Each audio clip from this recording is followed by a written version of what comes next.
salam sejahtera untuk kita semua. Perkenalkan, nama saya adalah Maharani Ronauli. Saya mahasiswa dari Universitas Pamulang, Fakultas Ekonomi dan Bisnis, dan Program Studi Manajemen Keuangan.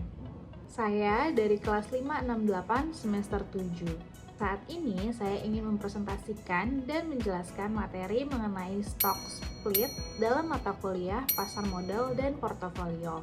Dan mata kuliah ini diampu oleh Bapak Reza Octavian, SEMM. Mari kita mulai pembahasannya.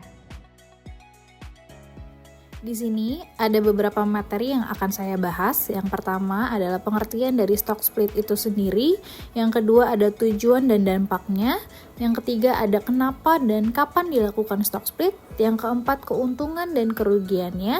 Yang kelima proses dari stock split. Dan yang terakhir contoh soalnya. Pengertian stock split. Stock split adalah tindakan perusahaan untuk memecah sahamnya menjadi lebih banyak dengan nominal per saham yang lebih rendah tanpa mengubah total nilai pasar dari perusahaan tersebut. Hal ini berarti jumlah saham yang beredar meningkat sementara harga per sahamnya menjadi lebih rendah. Lalu ada tujuan stock split. Tujuan utama dari stock split adalah untuk meningkatkan likuiditas saham. Dengan harga saham yang lebih terjangkau, lebih banyak investor memiliki kesempatan untuk membeli saham perusahaan tersebut sehingga dapat menarik minat investor baru. Lalu ada dampak dari stock split. Dampaknya ada dua, ada positif dan negatif. Positifnya yaitu meningkatkan minat beli investor, memperbaiki persepsi pasar terhadap perusahaan, serta menjaga daya tarik harga saham. Dampak negatifnya terkadang memberikan sinyal bahwa harga saham sebelumnya terlalu tinggi yang bisa mempengaruhi kepercayaan investor. Lalu, kenapa perusahaan harus melakukan stock split? Perusahaan biasanya melakukan stock split ketika harga sahamnya sudah terlalu tinggi, sehingga sulit dijangkau oleh sebagian besar investor. Dengan harga yang lebih rendah, likuiditas pasar saham perusahaan dapat meningkat. Dan kapan stock split dilakukan? Biasanya perusahaan melakukan stock split setelah mengalami pertumbuhan pesat, menjelang ekspansi bisnis, atau untuk menjaga harga saham dalam kisaran yang optimal bagi perdagangan. Selanjutnya, stock split memiliki keuntungan dan kerugiannya sendiri. Keuntungan yang pertama yaitu menambah jumlah investor yang berminat pada saham perusahaan.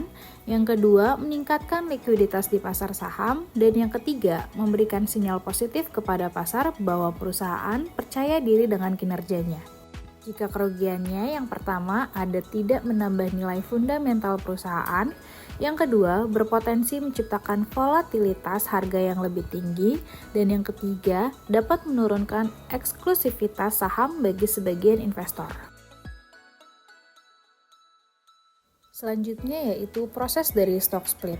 Proses stock split secara umum melibatkan langkah-langkah yang pertama, persetujuan dari Dewan Direksi dan pemegang saham. Yang kedua, penentuan rasio stock split, misalnya seperti 1:2 atau 1:3. Yang ketiga, pengumuman resmi kepada publik dan regulator.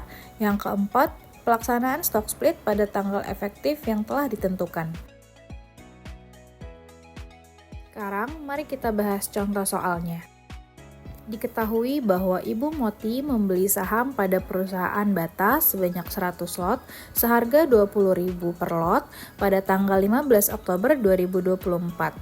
Diketahui juga bahwa cum-date dari perusahaan Bata yaitu pada tanggal 10 November 2024, ex-date-nya 15 November 2024, recording date-nya 26 November 2024, tanggal pelaksanaannya 30 November 2024 dan rasionya yaitu 1:4.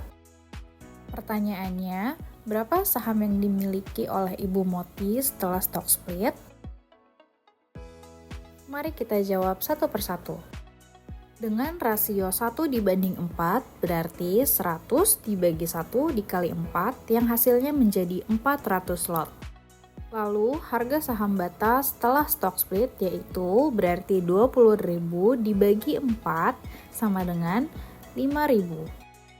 Sekarang, mari kita cari tahu nilai saham Bata sebelum dan setelah stock split. Setiap satu lot bernilai 100. Jadi nilai saham Bata sebelum stock split yaitu 100 dikali 100 dikali 20.000 dan hasilnya menjadi 200 juta. Dan nilai saham Bata setelah stock split berarti 400 dikali 100 dikali 5.000 hasilnya menjadi 200 juta. Jadi setelah stock split, Ibu Moti mempunyai saham yang lebih banyak dari sebelumnya yaitu sebanyak 400 lot dan harga sahamnya lebih kecil dari sebelumnya yaitu menjadi 5.000 lot dengan nilai saham yang tetap sama yaitu 200 juta. Walaupun harga saham dan jumlah sahamnya berubah, namun nilai sahamnya tetap sama. Demikian penjelasan dari saya mengenai stock split.